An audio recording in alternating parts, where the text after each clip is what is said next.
Hey, beautiful, beautiful, beautiful, beautiful. It's another wonderful time. This is Africa's Talking Podcasts. Africa's Talking provides communication solutions cutting across organizations, individuals, government, NGOs, providing USSD APIs, SMS APIs, airtime APIs, and data bundles APIs. And we serve across African continents. And today is a beautiful day, beautiful day. We're joined by one and only Sandra Ochola, who is a lawyer, creative and public intellectual with an interest in leadership, governance, and strategic communication. She has years of experience working in political and civil society institutions and has also served in the Kenyan government as a presidential speechwriter and a chief of staff. Sandra is also a 2018 Obama Foundation leader and has been voted by her peers as one of the most influential young Africans. She loves cats and enjoys watching cartoons and documentaries in her free time.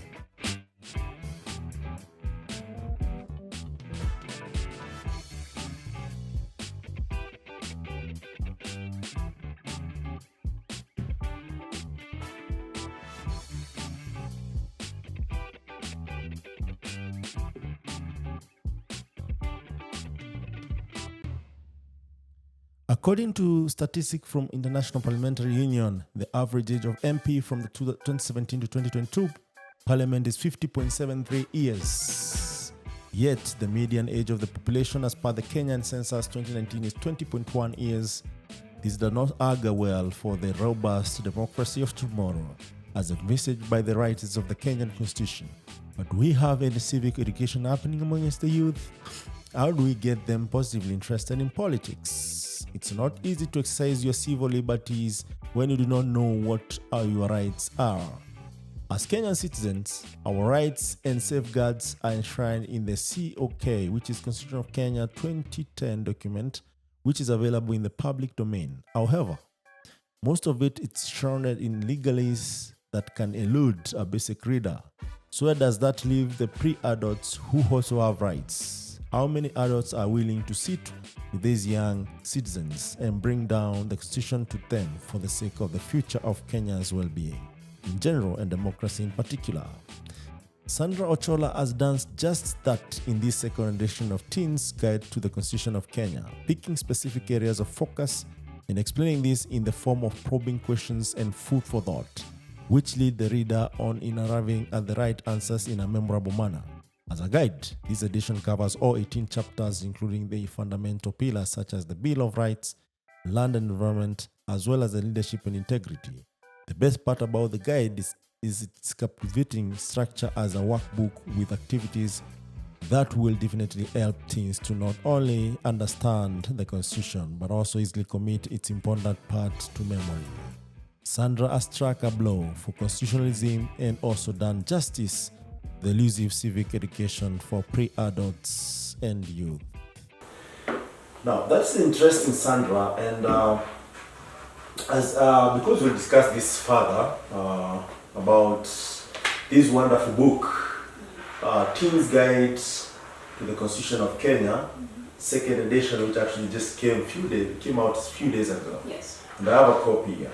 And this is so dear to my heart, and I'll tell you why later.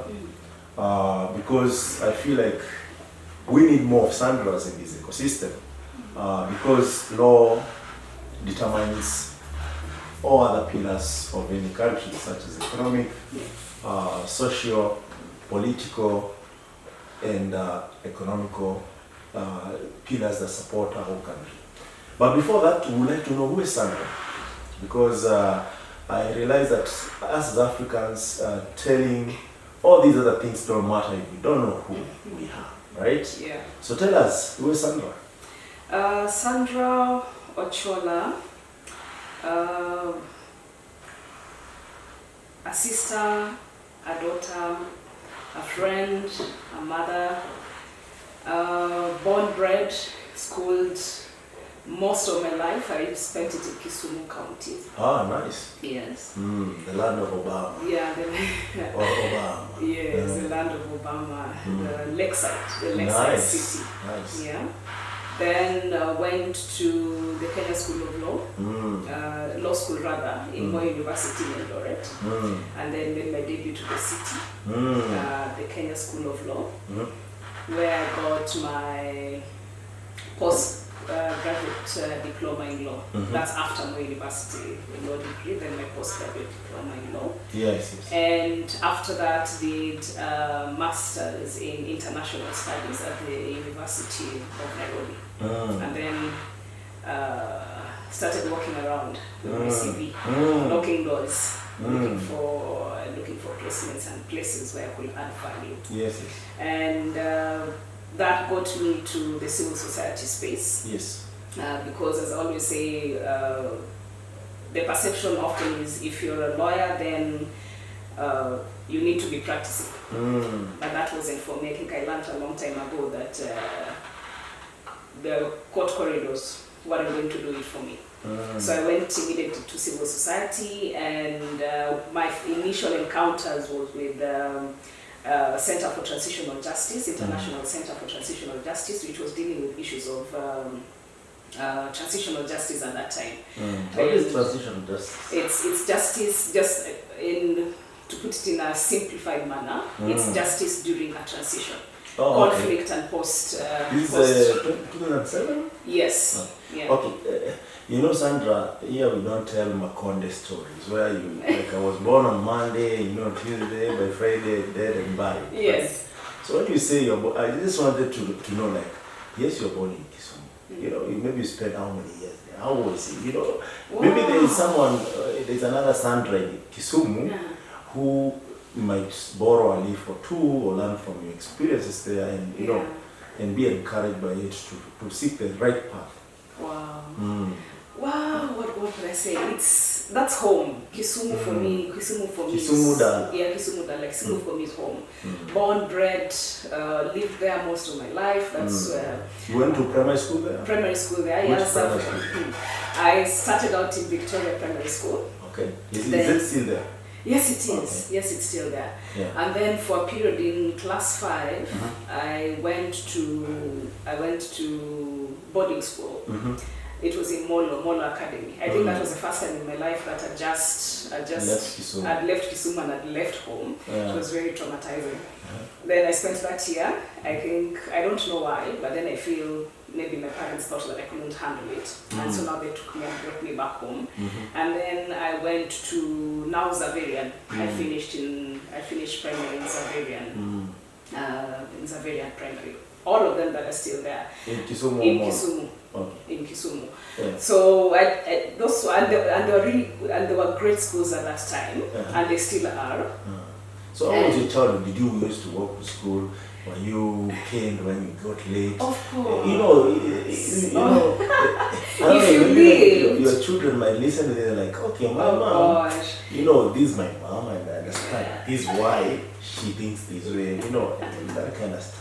If you lived during that time, that was very corporal punishment was the thing, and I remember the getting late part. Of course, you became, and we used to wake up very early because you go to school very early in the morning, like 5, 6.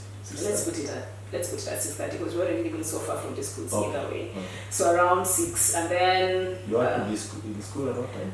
By 7:45, because then you go for the assemblies and then you start. And that one now depends on which grade you are in. The higher grades, of course, now it's more demanding. So you have to go for the morning prep. You have classes in the morning, and then you stay out late for the evening prep. And so you go to school in the morning, and you go back home for lunch, and then you come back again after lunch, and then you go back in the evening. And in fact, I'm wondering now how we had such energy. Maybe because we were younger, then it's easier to do so much within one day, and you still have time to play. And I remember my mom used to tell me now later, although I don't have a lot of memory of that, the way I used to disappear, and then she'd really In the evening or during lunch? In the evening mostly, because lunch now I know I have to rush home and then come back to school. So that I was, and I have to eat, and then I have to eat, and then I don't want to get late again for the afternoon. But now in the evening, there's this sense of relaxation. Oh, you want to play with other kids? Yes. So at the back of my head, I don't know, at the back of my mind, we are from school. Perhaps we take a longer route, and then I go exploring, and then I go visit one friend first, and then I'm just like, see, I'll get home anyway. So what's the hassle? But then it's getting dark. My mom is worried. Everyone out. She's already set out a search party. You know. So, but though I remember one incident, I'd gone to visit a family friend. We used to go to the same school, so I'd gone to visit her, and we just stayed. We were just playing until I saw my mom and my aunt appearing, and they were so upset, and I couldn't understand why they were upset at that tender age. But then now being a mother, because I have a daughter who's turning 14 in October. Yes. Now I get to understand, because she's more or less doing the same thing. Okay. Where she wants to spend after school, she still wants to spend time with her friends, and there I am so worried. You know, sometimes the bus has left, and it has left without her because now they couldn't wait for her. And now they have even a bus. Yeah. Oh yeah. You guys use their foot to reach. You know, and it's such a short distance, but then it's just almost unacceptable to have her walking that way. So I think those are the privileges of one generation to the other. I think their past generations, I didn't even get to go to school, so I don't know what the next generations would be. Maybe it would be the homeschooling, where now you don't have to go to the institutions. So it's a lot of change. So that was my childhood. Generally, I'd say it was fun. It was normal. I grew up with both parents who are still alive. Very Christian and church oriented. Nice, yes, and I think that has also impacted a lot on life today, and even how I raise my own child and run my own home. And there are also individuals who are keen on education and keen on excellence, and so that is one thing that they imparted in me and my siblings. And speaking of siblings, I am a firstborn. I have 3 other siblings, a brother and 2 sisters, all adults now, and living their lives in various parts of the world and various parts of the city. So I'd say I've seen I don't want to say comfort, but grace, if I could say that. Grace in the sense that a family being intact, most of them being alive, most of them being healthy, and we're together and we have a good relationship, and each of us are pursuing what they need to pursue to maximize their potential. Now, Sandra, that's very, very powerful point you have said there. I know a couple of siblings who don't see eye to eye. Exactly. What is it that keeps siblings together? You are thankful, like, you know, you can reach out, you can talk, you can chat.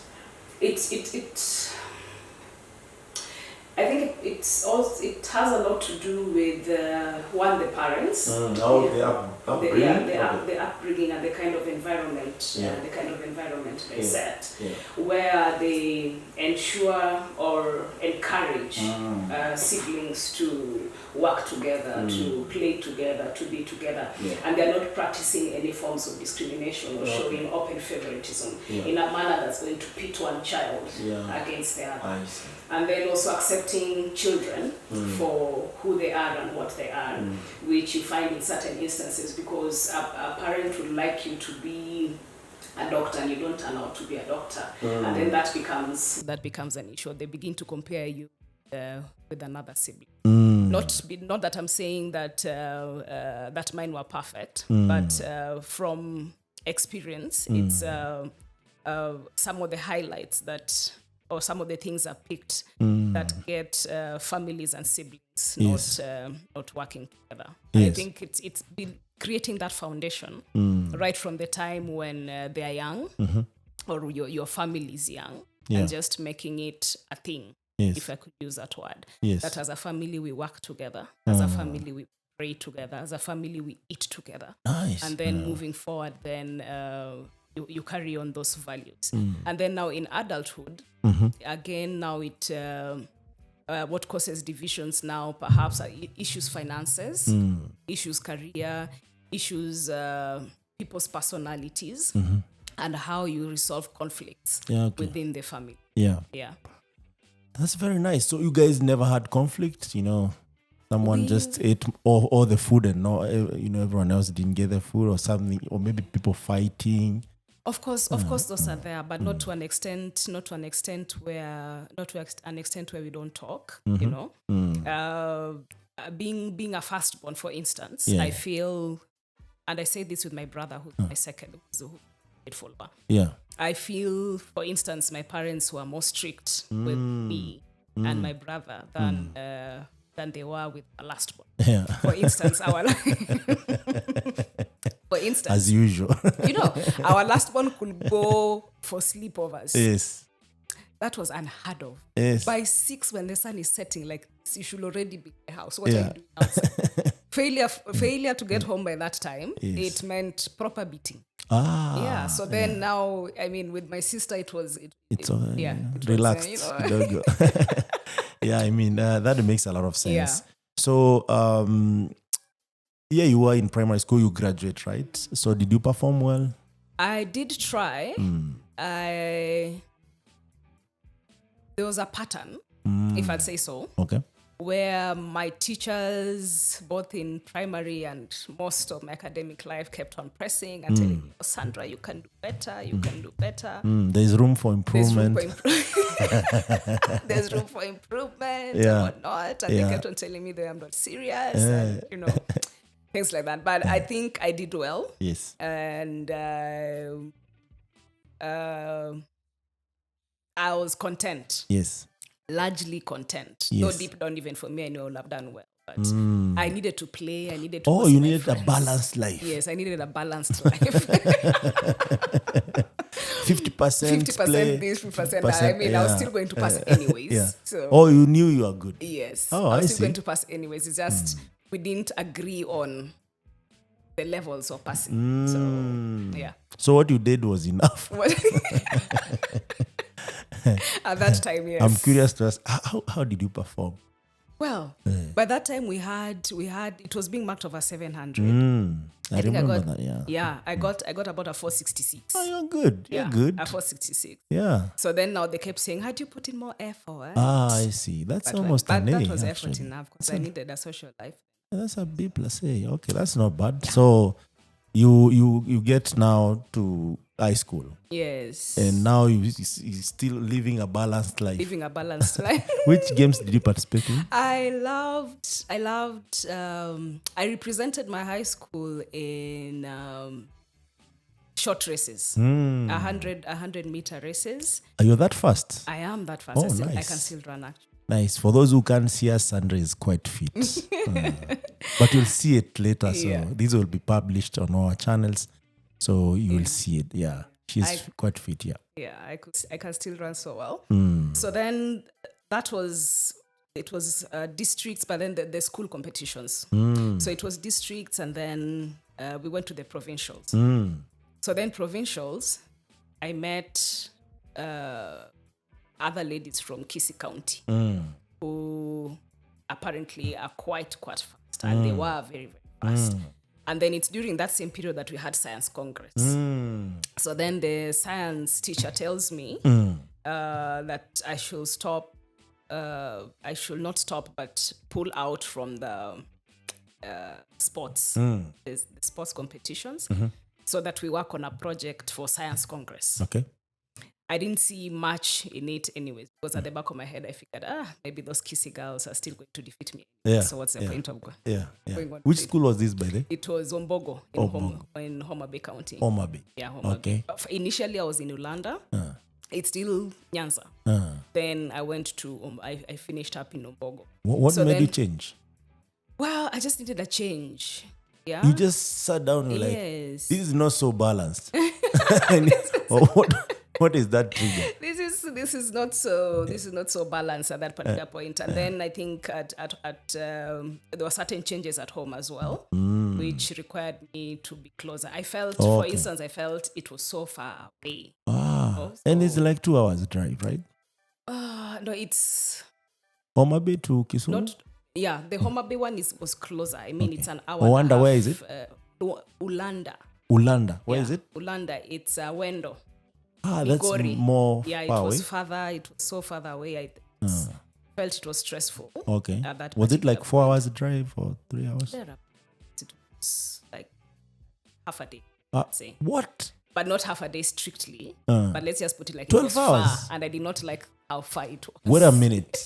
From Not 12 Migori to hours, Kisumu is 12 hours. No, it's not. I'm saying it just felt far, like almost, like almost half a day far. I was like, okay, I need to know where Migori is. Yeah. Because now in my head, 12 hours is a long, It's a long distance. time, Yeah, so you went to Science Congress. How did you find sciences? I liked it. Our project moved from district levels. It went to provincials. Then we even got to the nationals. I think we were top 3. Can you remember what project I it do was? remember it was something to do with the agriculture and conservation and energy conservation. So you have how to be efficient. So you have a chicken house, if that's the word. Then you have you're planting kales or vegetables beneath the chicken shed. So then you're not buying fertilizer for the kales. Instead, you're using the chicken droppings. And then there was also a way that you're meant to utilize the water. So I think it was about being efficient within efficient farming at that particular point. And we did really well. We got our trophies all through. And which year was this? Oh my God.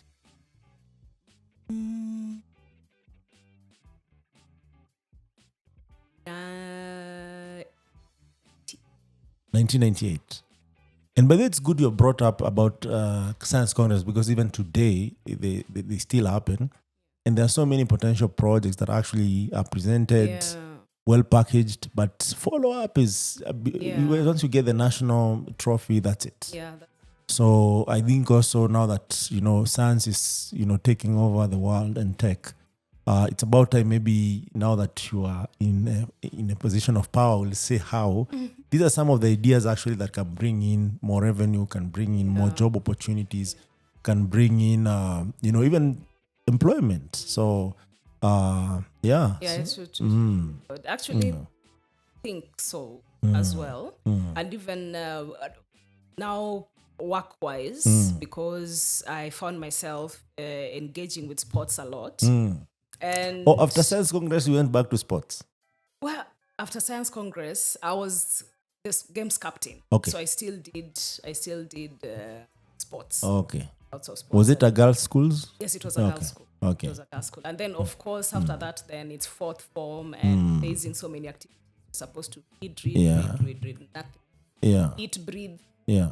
Everything. Yes. Books. So that ended like that. Though later on, I always tell myself, with all those opportunities, the opportunities in, just like you stated, opportunities in sports, how many young people can be nurtured to be sports women. True. For instance, we don't have many sprinters, female sprinters. We are most recently developing. Yeah, back in the day, there was not so many women. Yeah. And even now is when we are developing our own brand of short races. Yes. So if that can be nurtured at a very young age, because I believe I was good at it. There's so much opportunity. Yeah, there's so much opportunity.